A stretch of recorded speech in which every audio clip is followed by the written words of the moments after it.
Volume is okay, everyone can hear.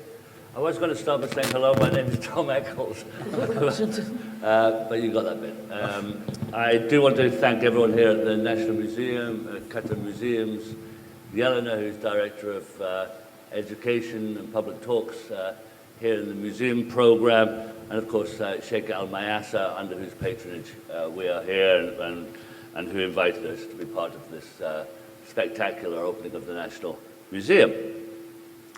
This panel is part of a week-long series of public programs, of which I'm sure you're aware. There are others still going on, and this is clearly a highlight with our guests today. Tonight's talk will focus upon the role of the artist in today's society. It will discuss the different roles artists assume, their interaction with the public, the roles of new technologies in communicating with audiences, and the sense of public service and engagement with society. Has the model of an artist changed, and are there demands on the artist to be public figures, if not celebrities? To what extent are artists engaging with their public, and how? Do they feel a responsibility to contribute to the community, or is it essential to keep a critical distance, especially in today's networked, hyper-connected world? This is probably a once-in-a-lifetime opportunity to bring together such distinguished panelists, artist Olafur Eliasson, Jeff Koons, Aitken, Philippe Parreno, local artist Ghada Khater, who did an absolutely beautiful work at the fire station called A Blessing in Disguise, which was commissioned by the Public Art Programme as part of the marking of the one-year boycott, one-year anniversary of the boycott. And I'm truly delighted that we're also joined with Maja Hoffmann, who is a philanthropist, an incredible collaborator, producer of artworks, and the visionary behind the Luma Foundation and Luma Arles, which will be a major new arts and cultural centre in the south of France, which opens in 2020. Maja is also very much an international figure, and so has seen and witnessed firsthand the kind of explosion of art spaces and the changing role of artists over the last couple of decades, certainly. And we thought it was good to sort of mix. Now, what we're going to do here is I'm going to have a few prompt, relatively simple questions. I'm sure with our distinguished guests we'll have very complex answers. You don't have to answer all my questions. You can actually also react to each other, which I think will be interesting. I'm going to start with a relatively straightforward question, and we'll move through the panel. I want you to answer a simple question. How do you consider audience in your work, and what forms of public engagement does your work take? And I think we'll start with Olafur, whose early projects actually always had "your" in the title, your surroundings. And so thus situating the viewer within the work. So let's start with Olafur Eliasson. Thank you, Tom, and thanks for having me. Am I mic'd? So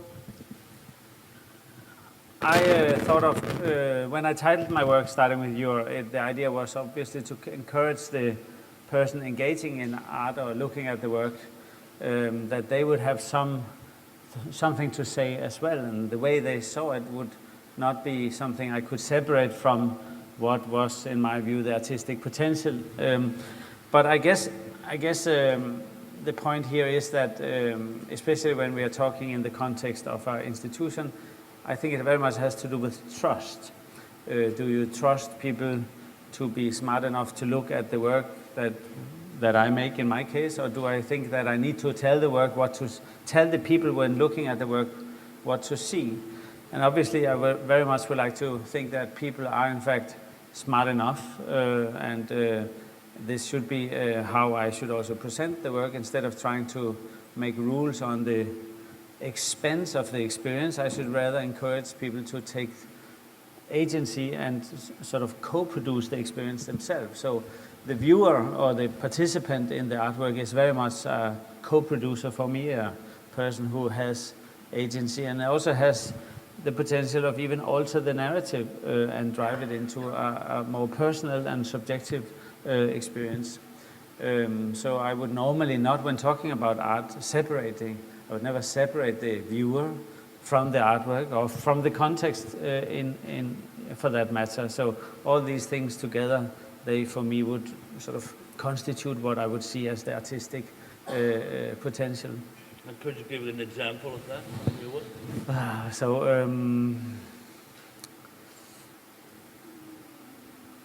So when you look at an example of my work, normally I don't like talking about myself so much because where I come from, that's considered not so nice. But nevertheless, I mean, I think I had a very exposed exhibition in London some time ago, 10, 15 years ago, called the Weather Project, and I used that example because I just met somebody who actually saw it here, and the point was that I thought it was interesting that people both had a highly intimate or very individual experience of it, and some people had a very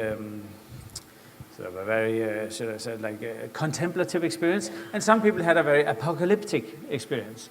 So in that sense, there was very, very different views, and I thought what was interesting was that the space, in fact, successfully hosted various views at the same time. So there was like not one correct way of experiencing it. There was sort of a plural or sort of a multiverse of opportunities within the same work. And in that sense, the work hosted differences, and you could say it was a very successful democratic experience in the sense that it actually allowed for disagreeing without separating people. So I thought that's a good example of how should I say, an experience which is highly personal doesn't necessarily polarize or exclude the person who are disagreeing with you. And I find that is one of the, I think, the strengths of what we could call the cultural platform, such as a museum, that you can actually be in a space and disagree with somebody and still be friends, which, as we know in the world today, it does not seem to be a very popular concept, this whole idea of disagreeing and still be together. It came out of this need for social responsibility, but also this need to have an outlet to deal with emotions, to deal with what was happening. It was a crazy time at the beginning. When it first happened, it came as a shock. So it began by just, for those of you who don't know me, my work is generally I do political cartoons, I do social art and artwork to tackle different issues, but I mainly started talking about our local issues, beginning with the blockade. And it was an idea that we wanted to laugh. Let's bring joy. Let's laugh about the situation. And the social media was the actual battleground and battlefield where all the communication was happening, where all the hate was kind of being spread. So it began by just like posting one or two, like just a few works, talking about the different issues, and within days of constantly doing it for a while, it became this widely spread viral images that were kind of shared throughout Qatar. And it was just nice because it proved that there was like a gap for this type of work or at that moment in time, which served for a certain purpose. People wanted to communicate these emotions, not necessarily knowing how. And if that case happens in social media, you kind of leave room for hate, whereas if you propose a different kind of methodology to it, you can actually spread humor. You can, and that becomes the gateway into talking about certain issues. I'm going to jump. It's surprising what you were saying just before. There are more connections with Jeff Koons' work than I would have thought. Maybe I'll jump to Jeff to talk a little bit about how you consider your audience and public engagement.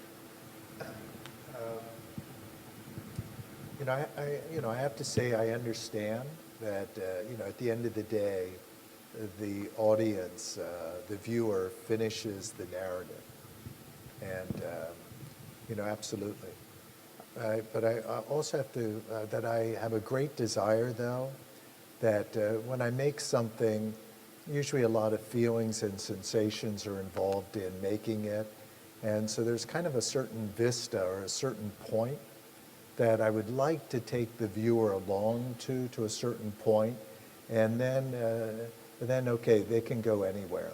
But I have a desire to get them there, and it's just to kind of feel those feelings or at least what my intentions were to try to get across.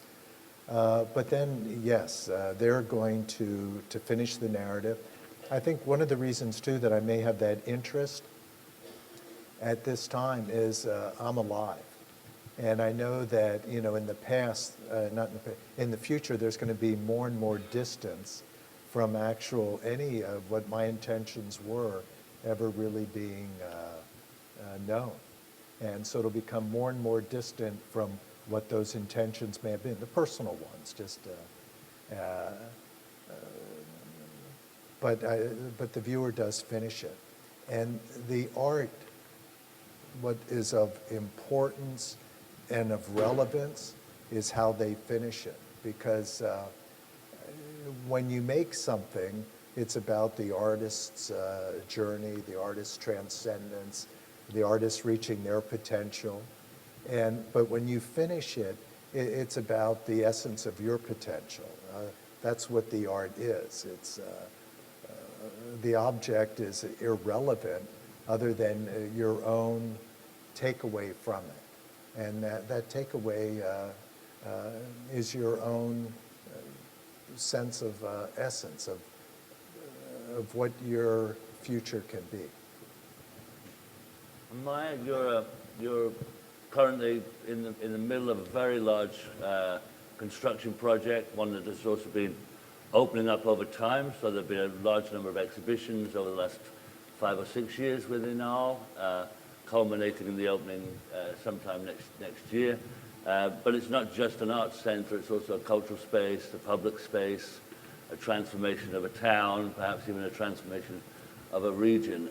How do you consider, or how have you considered audience in the development of this project? To consider the construction. Why is the question? Why did we do a center to show, to just host the viewers or the audience for art that is produced today? Yeah, it's a long endeavor. Just to give you a little background, it's actually 10 years in the doing. The size has nothing to do with what is happening here. But if you consider that the town of Arles is, by itself, it is actually a big project and it's transformational for the whole town. Now, I didn't really understand the sense of the question, but this is okay. I just think that you plan something and then you go, you work at it, and then you finish it. It can transform on the way, be it construction or be it artist commissions. I love to work with artists directly. Actually, I knew everybody here except Ghada today. So I'm really happy to meet you. For me, personally, if you want to know personally, the journey is really with the artist is much more interesting, or with an architect like Frank Gehry, actually, too, is much more interesting than any work I could do in an office or any work I could do with other people. That's all I can say now, and maybe I can continue a little later in the conversation. Yeah. Doug? Yes. To follow the question, I think you don't just talk about, you have a number of projects that are clearly public projects, that are clearly aimed at creating a kind of experience for large audiences. Yeah. And you also have your other work too. So maybe talk about the difference maybe between those two. Well, I think the thing that Jeff said was very interesting, the idea that the viewer completes the work. And you know, I like that idea that, you know, the artwork is a door. It's it's an entry into a kind of language of concepts, of experiences. But I think also the other aspect that I'm very interested in is the empowerment of the viewer. And the idea that the viewer encounters something, and you know, there's all kinds of artworks, you know, whether they're, you know, passive and wall hanging, or whether they're experiential and you seek them out in the middle of the desert. And I think that artworks are like frequencies. There's different frequencies, different pitch that you can find, and I think the artist really kind of tunes that frequency for the viewer, for that specific artwork and idea. To simplify what I'm talking about, I think that one of the things that I'm obsessed with is the idea that the viewer doesn't see and judge but the viewer becomes. The viewer goes inside the work. They go inside the idea. They kind of eat the idea. Looking at different approaches to how the viewer can confront the artwork that's not passive. Yeah. Philippe, you come from a very, very different position, I would think, right? Maybe you could talk a little bit about the relation of your work to the audience. We did an exhibition at the Park Avenue Armory together. It was a couple of years ago. It was one of the most beautiful, critically thought through, super exhibitions. It was the most unpopular exhibition we'd ever done, you know? And our numbers dropped dramatically. And I thought that was fantastic. And I felt that the audience, the visitors to the show actually truly engaged with the work. It was a project which also slowed time down. A lot of times with Philippe, he's thinking very, very critically around what needs to be seen when and how long that needs to be seen. And then how does that then play out in terms of other works within an exhibition. So seeing an exhibition of Philippe's can last 2 hours, it can last 20 days, you know? And it's unforgiving in that manner. And I feel also with Philippe, and correct me if I'm wrong, you often create the work for yourself in dialogue with what you've been doing, what you've been thinking in relation to the historic body of work, but constantly challenging the conditions of exhibition. That's why I'm different than yours. At the moment of paranoia, I say, what? I'm bold.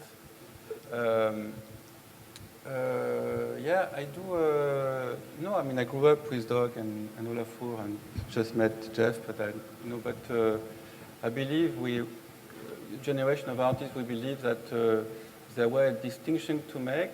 That's something that Liam could have said, a dialectical distinction between an audience and the public. An audience is somebody, is a crowd who knows what they get, and you know how to address it. Journalists, you know how to address them. And the public, it's a collective that gets to be formed around an event, whatever the event is. So there's a bit of a difference between two. In the visual art world, people call viewer rather than audience versus public. You know, it's viewer.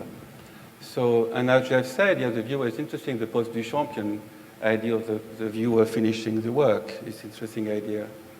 But I think it's today, it has a sort of it resonates slightly differently because we have so much less attention giving to form or to the other. When I did a film on Zidane with Douglas Gordon years ago, I remember people asked me questions about how do you feel, like whatever, to make this film and why did you do it and stuff. And I answered quite often that I never spent so much time looking at one face for so long. Like I never watched my mother for an hour and a half, ever. So the idea to question time is also to question the time you spend with the other looking at something. It's all connected in a way. And so classically, when you are in an audience, you watch a film, let's say, and you watch, let's say, a great film in Romanian with subtitle in English. What you want to do is you want to chop the head of the person in front of you, because you can't read the subtitles. That's an audience response you have, you know. When you are in a museum and walking through a room, you are with some people who were there before you, so they know more because they spend more time. You know, they're in advance. And I always like that kind of like different perspective. And so I work in this realm of exploring those notions of attention into a space. Attention you spend through an object with somebody else. Object being, most of the time in my case, quasi-objects, are incomplete and unfinished. So object, to say it differently, object without an exhibition context is just a big ball of rotten peaches. There have been a number of articles recently, not particularly positive articles, but articles around the notion of the immersive space, you know, the engagingly immersive space. And, you know, in a way, this museum is an immersive experience. You know? And even the word experience has its issues. And I want to ask the panelists, where is the boundary between art and entertainment with immersive art experiences? Jeff?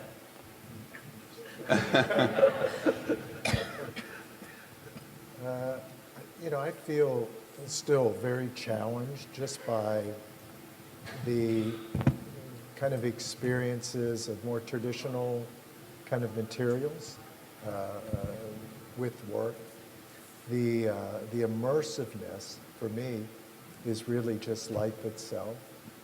And, you know, philosophically, to try to delve into, you know, what is possible, what potential there is for an understanding of how to make a gesture that hopefully has some meaning to it, that can help create a greater kind of width of life for myself, a greater understanding, but at the same time to be able to make something that has meaning to the community. And so that immersiveness for me is still much more involved with going inward and going outward within this space. I know there are new materials that are presented, but I'm still really challenged, just philosophically, with the idea of the inside-outside. Doug, you've made a very, very beautiful installation in Gallery 9. It was always commissioned as part of telling a narrative of the story of Khater. And Doug's work was commissioned specifically around the discovery of oil and gas, and became a geological narrative.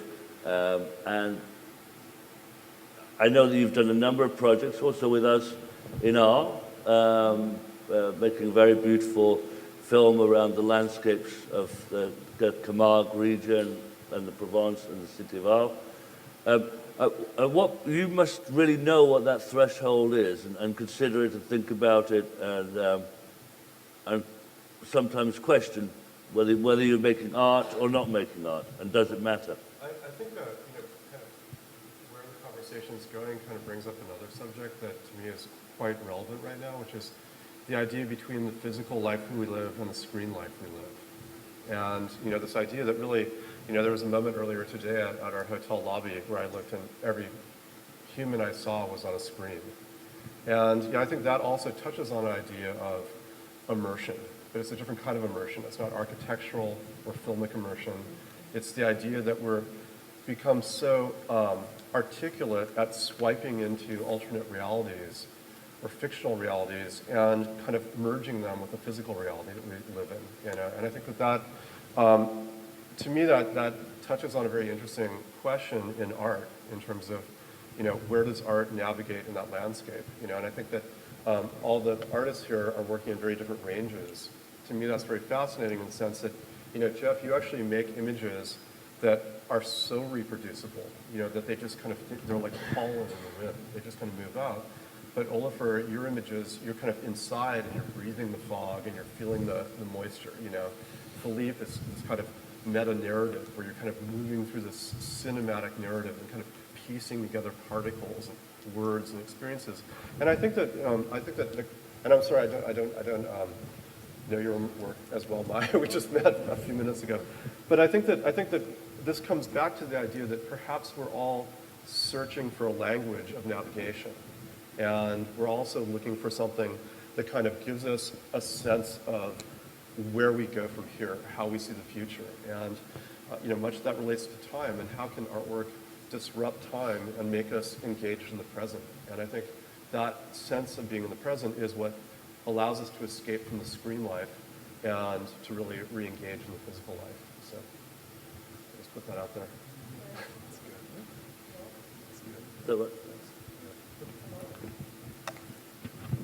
Is the technician up there? Hello. So Tom, I just wanted to ask you, because Tom actually works a lot with Qatar Museums as an advisor. So he's got to see kind of public art in New York and public art in Qatar. So in terms of public art, do you find engaging with an audience different, for example, in Qatar versus New York? Or do you consider audiences in the for art? myself.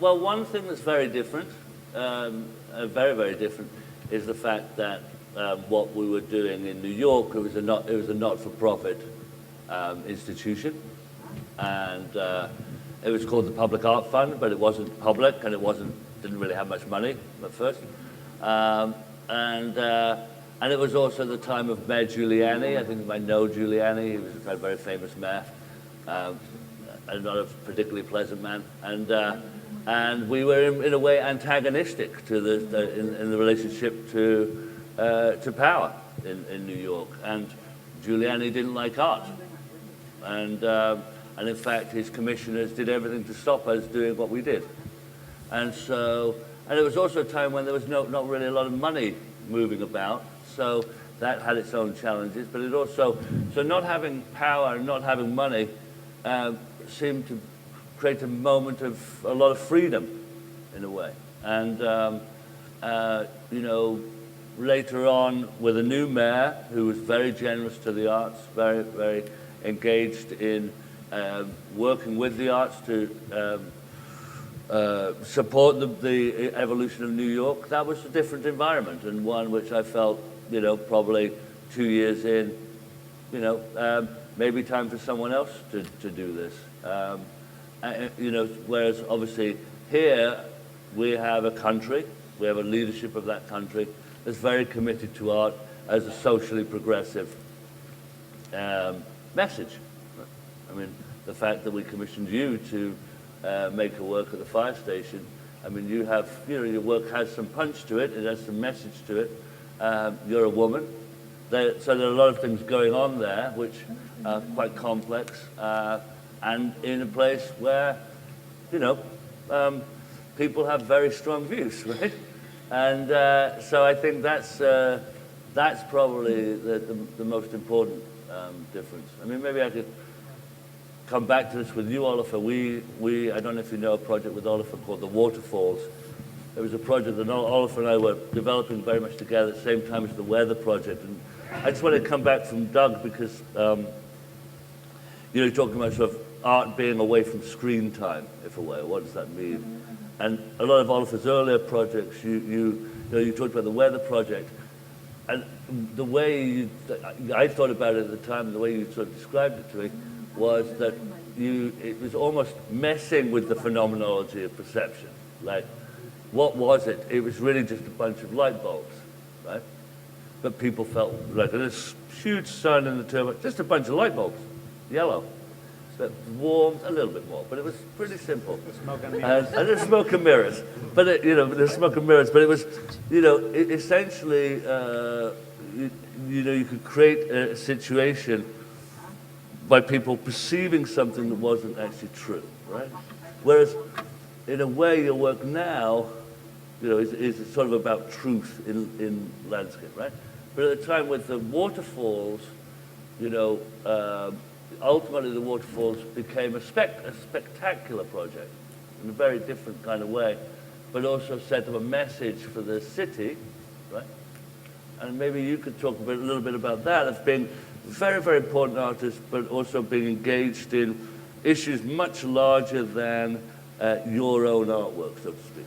Yes, I mean, I think that it sort of ties the few last things together also, that first of all, I think there is and has arrived with our generation, if I sort of squish us together a little bit, the fact that there is an experience economy out there, there's an experience industry, and the whole idea of immersiveness have become a big economical sort of player. And I think it's just very important to state that obviously experience and immersive ideas are not at all an artistic field. It is obviously been colonized or taken over or commodified or what should we say, capitalized and so on and so forth, right? So and it's hard to actually distinguish sometimes, but I think it's fair to say that one can make a few sort of comments that generally speaking the sort of experience industry, which is for profit optimization, has a tendency, or it sort of leans into escapism, right? It drives people away from whatever trauma they have to deal with on their everyday life, right? So there's the whole experience economy, like the wellness escapism, right? So you go into wellness to get a little break from having to sit and talk to Tom, for instance, right? Because that's hard work. And then I would like to think that on the contrary, artistic engagement would sort of, on the contrary, drive a more focused and, should I say, a kind of a critical inquiry.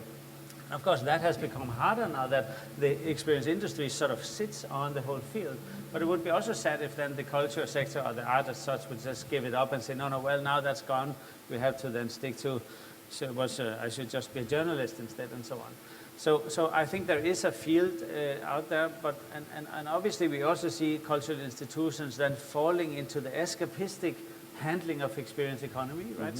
So it's incredibly murky. And then you talk about, I mean, you brought up the waterfalls in New York, and it was interesting at the time. I was then, thanks to you, Tom, able to talk to the mayor, who was not directly the commissioner, but it was in fact his city.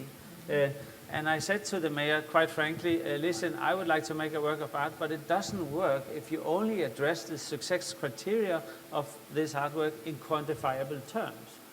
It's not interesting to listen to a mayor if he only talks about the numbers and so on. And that is going to make it very hard for me as an artist, because it's uninspiring and it makes me feel like I'm being objectified, commodified, and essentially abused. So please stop talking about the increase in tourism, I said to Mayor Bloomberg. And then he got a little grumpy, but next time I met him, then he didn't do it, right? So fair enough. I mean, maybe he did it when I was not there, probably. But all in all, we had an interesting, I think, relationship, and he, by the end of our relationship, actually acknowledged, well, non-quantifiable success criteria, such as having a good life in a city, also comes with dealing with things that are, well, what is inclusion, for instance? What is social cohesion, right? These questions. And I'm not saying that I changed the mayor a lot, but at least through the artistic sort of inquiry, some of these topics was brought, and not by me alone, but by you, in fact, also, and the way we worked with the mayors. And this, so in that sense, I have strong confidence that, let's say, art and culture, and you know, especially also the blurring. I have no problems with. I mean, I got to know Doc Aitken's work in a music video, and I was so excited to find out that you also had a very similar work of art as an artist, and it made perfectly sense that this was in fact totally connected. And that's why I wouldn't necessarily polarize the sort of two, not to say that we should not be skeptical of the, should I say, the gloomy sort of economical interest of the experience industry, but all in all, I think it's a little more complex, as you would say in France. Speaking of France, Maja, this is something that you face head on as a commissioner, as someone who's building a space for artists, to work with artists, but also very conscious of, you know, needing to, in a sense, bring people in, while you're also a champion of very advanced aesthetics. And maybe you could talk a little bit about the issues that you face with that and the challenges. Challenge, yeah. Every day there is a challenge in trying to explain or to translate ideas into reality. I think they should. We still didn't find a language that is inclusive for everybody. When it comes to art, we don't even know what art is anymore, isn't it? Somehow we all have our different definitions for it. Yeah, art. We talk about engaged art with artists of today that can maybe revive archives of yesterday. We are part of a long history. Every work or every commission is a discourse by itself. For me, it's about how to try to make an orchestra of things that are maybe very often one man or one woman concerts, yeah. make us polyphony, where every little voice can have the same importance than the bigger voice. I'm always very concerned with having this outlet that art or culture is the place where everybody can voice himself and express himself. Now, how do I explain this? That's something else. If in these discussions we would have, in this panel, which I love, and thank you for inviting me, right? We would have practical examples, it would be much easier for me to try to explain where I stand here. Every day, if you build something in a town like Arles, we decided to go to the countryside instead of being in a big town. So we also take up the role of education, and this is in the end effect. This is in the end of the story. This is what I am really interested in: how to put more creation into education, and how do we achieve to have a community of artists, I call them, but artists can also be thinkers, they can be writers, they can be architects, they can be designers. How do we put all of this together in order to have this polyphony and have an impact in our lives? No? So I speak to the mayor, yes, I speak to the French government, the ministry, but I also speak to the inhabitants of Arles, and sometimes it works and sometimes it does not work, but in the end we are building and renovating buildings and also creating a new one. But what is really important is the program in the end and the content. Yeah, I don't know if this responds. Yeah. And Philippe, you, yes, very clear. You're not only working with Maja on Arles, but we've been talking about working together here in Doha, and you started to talk recently about wanting to. That's a bit of a pitch for all of you, actually. Where Philippe had been talking about involving members of the artistic community, the people who are at universities, younger students, inside a project, become generative of the project. And maybe you could talk a little bit about that, how you think about, not about the specific project, but just what role does collaboration play in being generative of an artwork? Well, I don't exactly what would be happening here. Yeah. And I changed my mind. People always say that. We artists change our mind to the last minute. You know, that the idea that being an artist, which is a bit of a nightmare when you get to start to build things in a larger scale than something that you can be built in a studio. But the first idea I had was to do a reenactment of a show I did years ago in Germany called Factory of Clowns. And I thought, just by the title, it would be quite something funny to bring back here.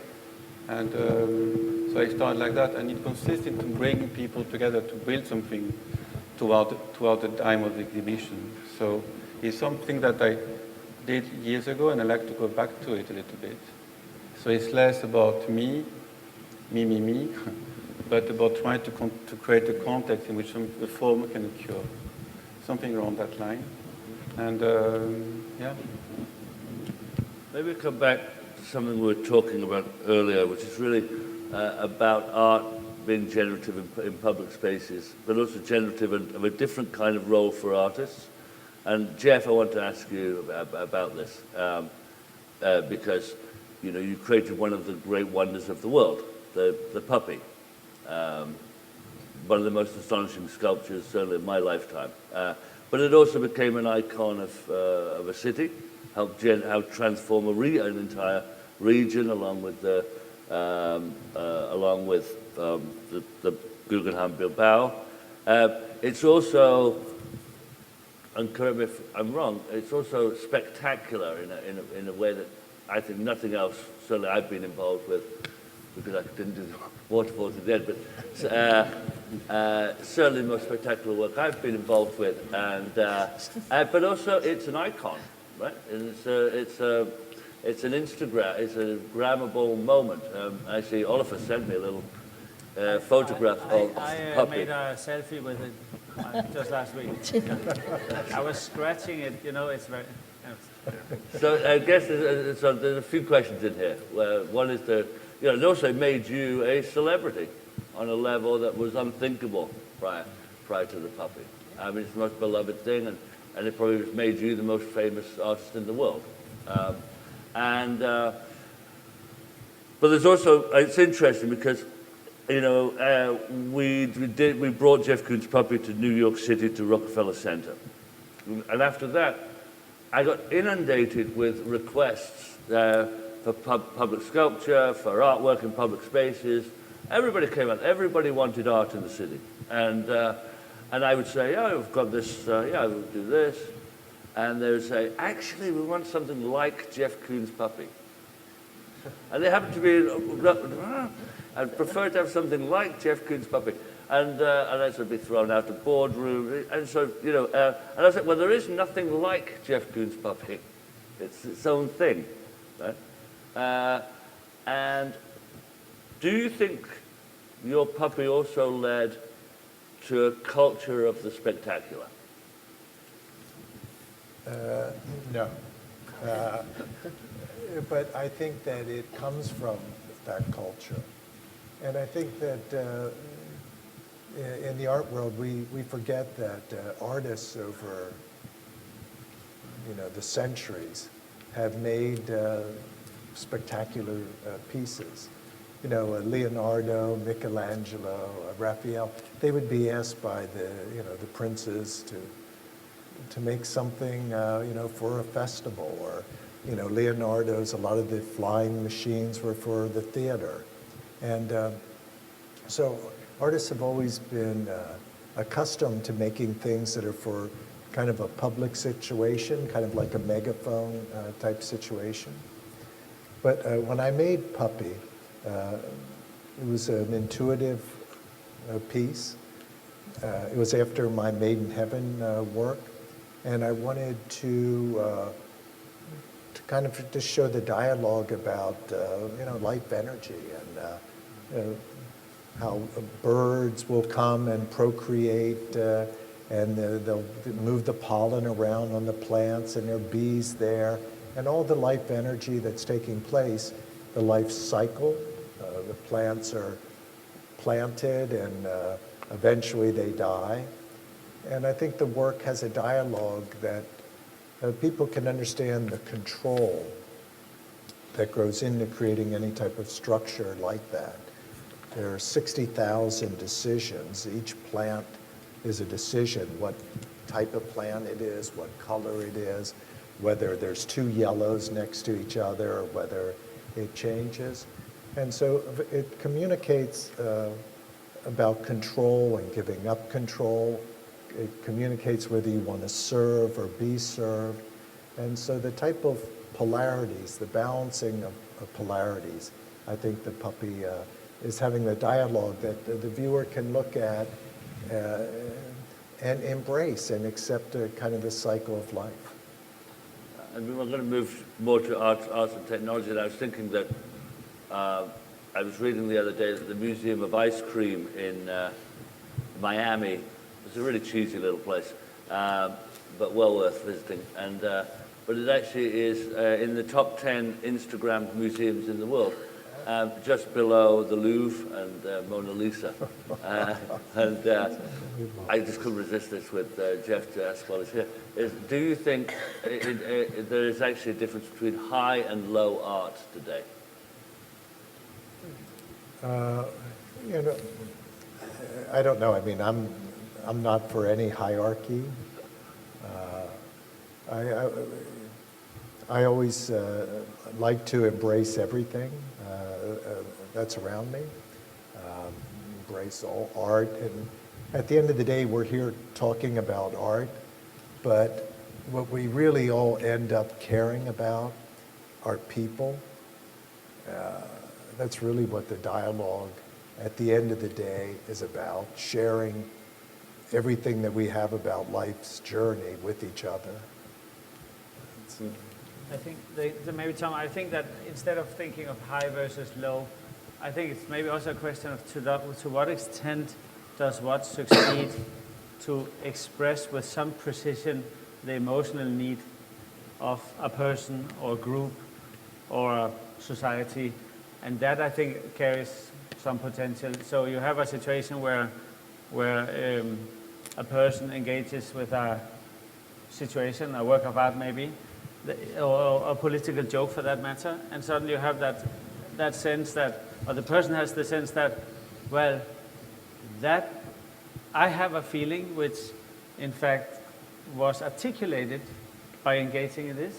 So it was as if this artwork spoke on my behalf. I couldn't quite say it, but suddenly somebody else articulated it in language or form or in a puppy, and now I felt I said it. So it was as if the joke or the puppy spoke on my behalf. And I was liberated. And I said, yes, I'm worth listening to if once, I mean, and this museum or a cultural institution should do the same, I think. It is not a place which tells people what to say. It is in fact a place which listens to what people have to say. And you leave a museum feeling listened to rather than feeling spoken to. And that I think is the way to sort of define success criteria. And that might very well happen in low or in high or in expensive or non-expensive. It doesn't really matter. It is to what extent do you have the ability to listen rather than sort of tell people what to say. Done? Not working here. No. You mentioned technology, which is actually an important factor in all of this, because I think it kind of changed the way people communicate with one another, whether it's through art or other means. Because you find that responding to certain trends, responding to certain issues, you have to have like deep-rooted messaging. So do you use inspiration from actual work, which then you transform and add to then communicate with a wide range audience? Or then do you design and cater a certain message that you would like to spread? And it's very important to know which audience you sort of create your work for, because that ultimately responds to the level or the type of engagement you will receive. For example, if you look at trends that are local and you respond to them, and trends that are widely spoken through an Arabic-speaking language, doing something in response to that trend, regardless of if it's a trend or not, if you don't do it with the right language or vernacular, you kind of miss a whole element there.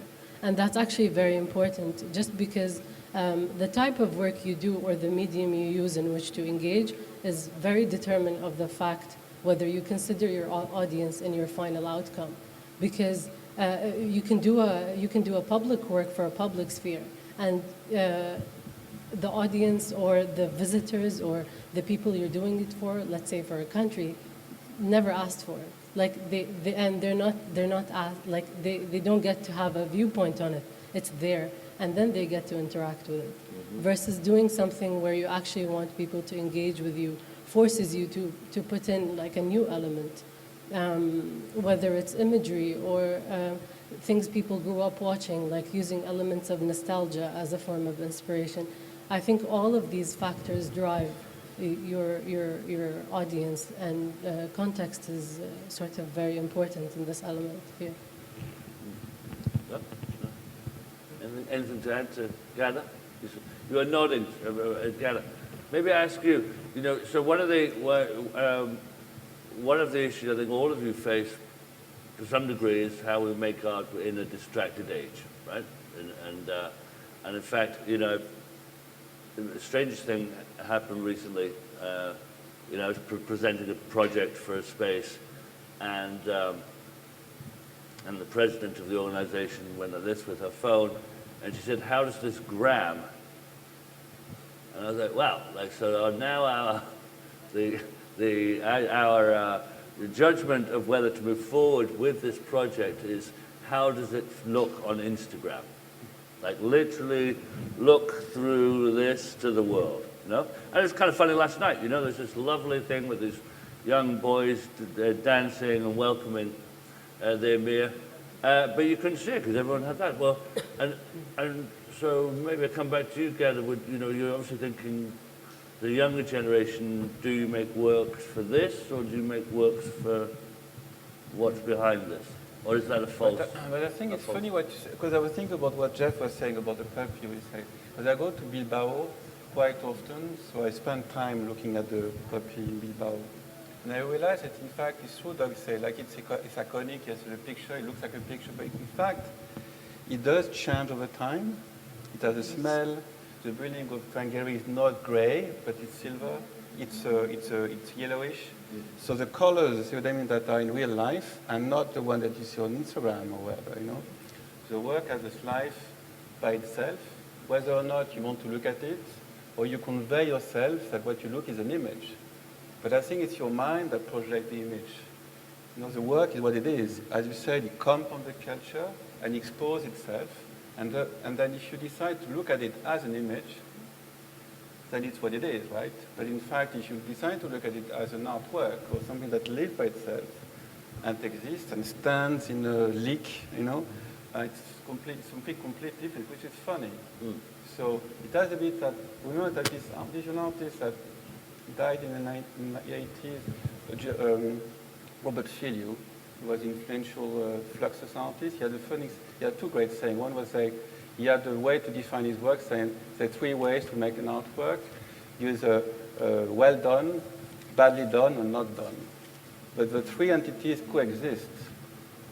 They all have their own reality in a way, you know. One is virtual, one is what it is, clumsy, and one is superb. And they all exist in different temporality in a way, you know. And yet, another good line that was really quite poetic, he said, art is what makes life more interesting than art. And I always thought it was a really superb line for poetry to define what you're trying to do from time to time. You know, when we don't want to be desperate by being an artist. You think about that and you feel better.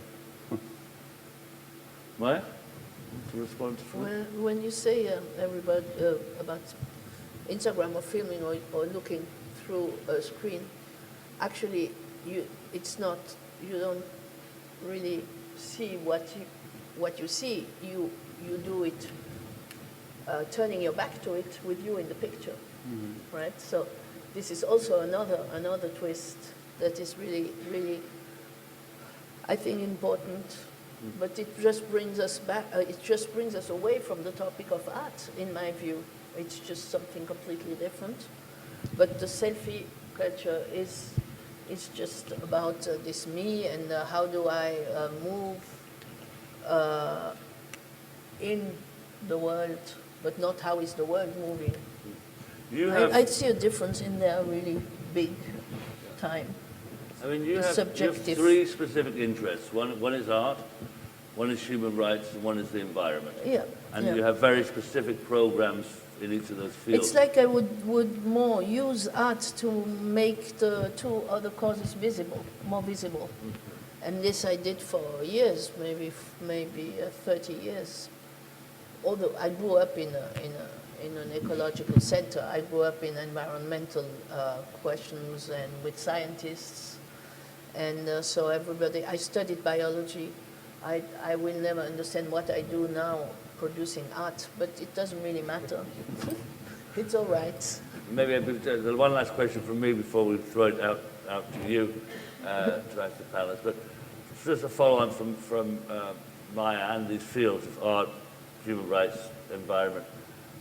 Do you, as significant artists and emerging artists, feel that art truly can contribute to solving some of society's ills? Maybe start with Olafur. Yes. And you have... No, I think it's very simple.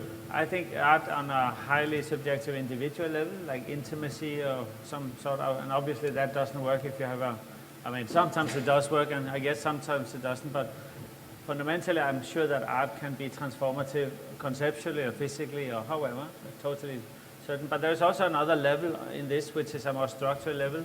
I do things that we artists all together with the cultural institutions, the curatorial muscle, and the sort of macro structural element that we take up in civic society. I think it is proven already that the for instance, the economical muscle of the cultural sector in Europe is 2.7 times bigger than the car industry. And that includes the car salesmen also. I mean, so think of how big culture actually is. So we'd be sad to say that that cultural system would not have an impactful relationship with society. The jobs alone created in the cultural sector. So I have no doubt whatsoever that art, both on that individual, like the micro, and on the macro, have a say. Ghada, you are about to do a residency in Kuwait, I believe. No, I did a residency in Paris, but Kuwait is actually next month where there will be an exhibition of a work I did. Just to answer your question, I think yes. I can give examples of how I've actually seen it firsthand happen with my work. So during my residency in Paris, I was kindly invited to participate in a salon where female artists and writers and poets gather, and I got the opportunity to share my work and talk about it. Everything I did came as a shock to them, whether I was a female, doing politics, tackling like difficult issues. It was very interesting to see how, I think for me, the transformative part of all of this was the dialogue. I think art is not a serious way of engaging or starting a dialogue about something very difficult. It could be politics, it could be race, ethnicity, it could be any issue we imagine or think of that is difficult to engage in conversation in, but art can actually kickstart that conversation and help other people learn about a society or a country or even a political issue. Doug, maybe you could answer this, but clearly, in Olafur's case, for example, with Little Son, also he found your work first on a music video. You've done crossover projects. You've also done charitable works. You also have a very progressive agenda in terms of your work. What role does celebrity play within the culture of social improvement? If it's okay, I wanted to rewind the question to the question before. Yep. And you were talking about the idea of the image and the role of the image in our society. And I think Olafur had spoken to that. And I was thinking while Olafur was speaking that really, if you look at contemporary history, you look at the 20th century, you see the creation of the image, the dissemination of the image, and the acceleration of the image. The image moves faster and multiplies. It's moving image, it's still image. And basically we learn to adapt slowly to this kind of image intake, whether it's, you're young and there's a newspaper and a magazine lying on the table, to a television, like nobody even knows what a television is anymore. And I think what's happened is, as we've kind of come into the 21st century, we have moments of harmony and moments of discord with that image world, with the image plane that's outside of ourselves. And I think we're at a point right now, it's kind of a zeitgeist moment, where the quantity of information around us is so enormous, and it's accelerating so fast, but that also plays into the role of art and why we really kind of desire and demand to have culture in our worlds. And I think it functions in a way where the artwork often can break this acceleration. It can allow us to have stillness or reflection or contemplation. It can also allow us to go even faster if we want to. But I think that that's a very important aspect for all of what we're making.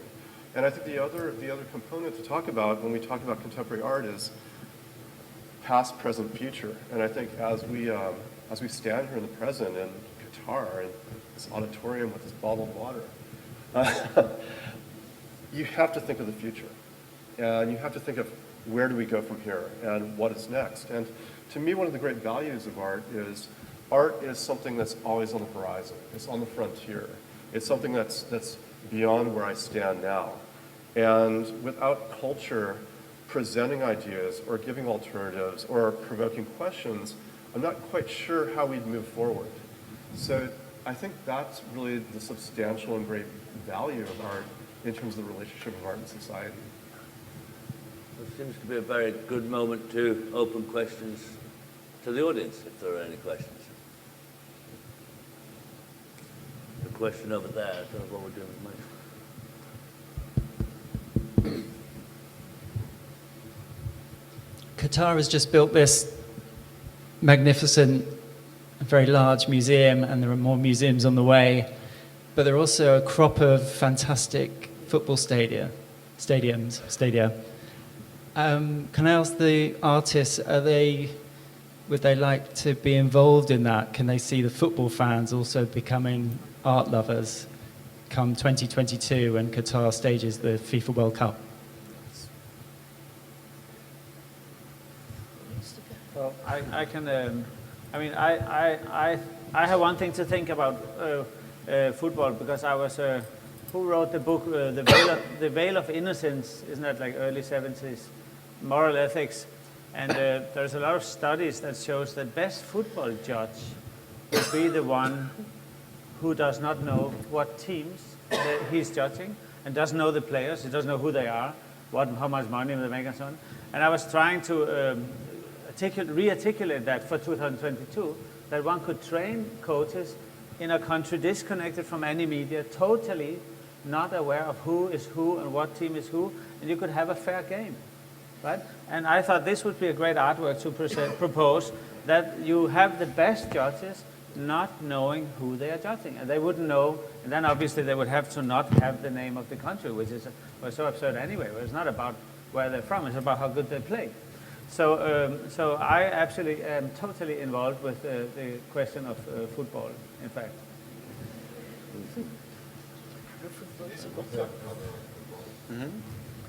Yeah.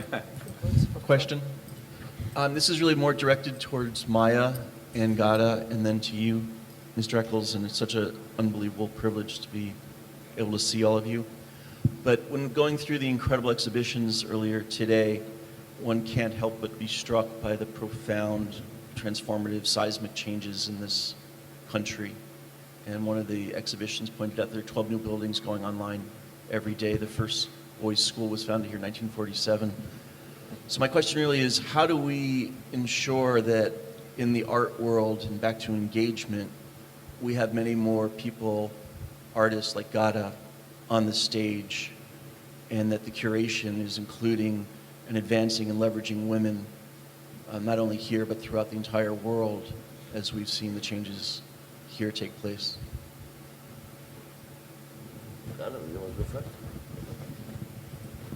I think it's a very good question. I think Qatar in the last maybe 10 years has seen a great shift in art. We actually, since opening this museum, there have been quite a number of commissions, and a lot of the commissions we have or that are in the museum on display right now have been done by actual Qatari female local artists. A lot of them maybe are sitting here in the audience. We find that a lot of artists in the past few years are actually female artists, and they kind of outnumber men, which was not exactly the case in 1960s when our art scene was kind of flourishing at that time, which is I think is really interesting, because that kind of also correlates to women in the workforce. It correlates to a lot of aspects of history where the past few years we've just seen this total shift in how women are engaged in different active roles in society, whether it's artists or politics or educators. Maya, you wanted to ask Maya too? I would say it needs generosity, certainly needs means, which is something that you both have here in this country. It needs experimentation. It needs a lot of research. Actually, not everything has to be visible. I think a lot is happening in the not seen world, and it's as important as what you can show. It needs to show things that are unfinished, maybe processes. It needs a whole discourse around, which is not only seeing And I mean, I like spectacular and I like ambitious. Working with Frank Gehry is actually putting me in this category. Why do I work with Frank Gehry, or why do I ask certain artists who like to be out there? I mean, I would love to work with Jeff, but it didn't happen yet directly. It is to attract attention. I think to attract attention of other people who are not only in the art world already is really important, if it answers your question somewhere. So all these little touches can help to accelerate. But of course it would mean also put the money of the fashion world together with the creative juices of artists who are more engaged. It calls for some men leaving a little more space to women. It calls for maybe a bigger cooperation, treating art not only as a side thing when you have big meetings, maybe like, I don't know if you know the World Economic Forum in Davos, for instance. It would mean that you can treat art like a real force. This is all nearly here, nearly there. All this would encourage, I think, creativity and people wanting to become artists, and art being understood a little differently than it is now, more efficient. Well, maybe I could just say two things. It's inspiring when you're here, when you go to the fire station, when you're in any art space in Qatar. It's very visible how many women are there. You know, not only as participants but also these places where you can seed projects are really important. Yeah.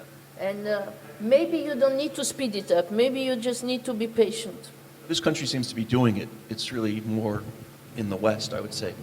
Well, that was the other side, was going to be, well, I was sitting in my hotel room sort of tapping out some questions, and I was like, oh, maybe I'll ask the panel about Me Too, Black Lives Matter, and decolonize the space. And, you know, which in America is like, called everybody to task, right? Like, everybody looks at the program and goes, how does my program look, you know?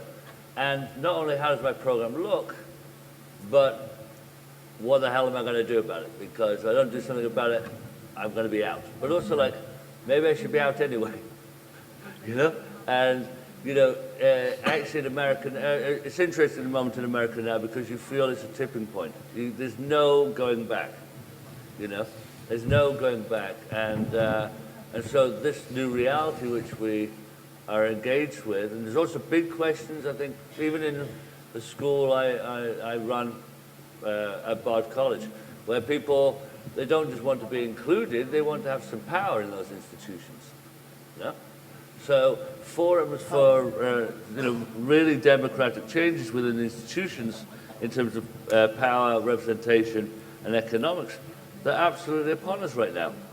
And yeah, so, well, time to leave. No, I'm saying that I feel it, Tom. You're going to be fine. You're so generous anyway. Don't worry, Another question. Maybe a last question. One more question from the audience? Your turn. Down the front here. Just in an era of mass information and this idea of multiple perspectives, how do you feel about art in the future taking more of a sort of a moral stance, or in regards to the concept of truth and making sure that proper information is out there? Probably go on, Philippe. I remember I made a sculpture back in 1986, and it was a Bob Hope. It was a little sculpture about this tall. And I took it to the foundry and I told them it was a plaster I found in Times Square.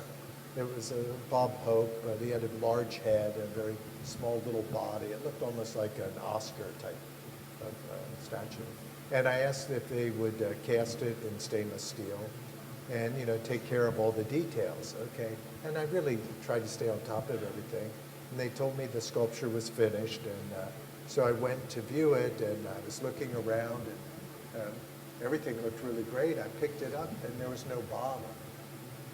And I said, there's no bottom. There should be a piece of felt there that should be cast in steel too and polished. And they said, but it's the bottom. And it was, well, you know, if anybody ever picks this up, they're going to feel that I didn't care about them. That it's about them. I don't want them to lose that experience. The only reason to pay attention to all these details is to pay attention to them. That's what you care about. So, morally, that's, you know, when you try to make something, it's about communication and to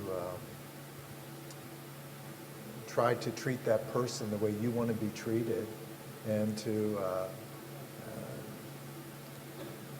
try to show respect to each other. And show the viewer respect. Are there any lines that any of you wouldn't cross as artists? I don't know. Are there any moral lines or ethical lines that you wouldn't cross in your work as artists? Lines. Yeah, I mean, and I shouldn't be talking so much. Yeah, all the time, of course. Yeah, all the time, yeah. I mean, I don't. No, but can I just say, I don't think being an artist means that you are outside of society or on some kind of pedestal or disconnected from the legislative system and so on and so forth. Obviously, being an artist is just like being like one of everybody else. There's nothing particular about being an artist. Obviously, I would like to think that the great luxury of making art gives me a certain position within that little bit of field, but that doesn't make me any more important or give me the right to be any less responsible than anybody else. I think, yeah, in the context of the National Museum, let's give the final word to Ghada. That's like a lot to take. I just wanted to briefly just mention something about the previous, your question. I think if you look at it as a line, I think artists kind of flourish or love the fact that they can always go out of the box or think out of the box or break a certain line. It doesn't have to be a moral line, but crossing it actually is what then makes them different or what gives them a platform to communicate whatever it is they want to. I think that's very important because if it's always safe, it's not necessarily going to resonate, and you might not be communicating what it is you want to. And I think the art of the crazy is like, if you're crazy enough to think. I mean, and I don't mean it in a negative way. I mean it in an actual positive way. Whether it's the idea you're doing, or the size of the work you're thinking of doing it, or the medium at which you're doing it with, that's all kind of connected. But I just want to thank National Museum and Qatar Museums for having us all. It's a real honor to be in a panel with all of you renowned artists and names and professionals. Thank you, all of you. Thank you.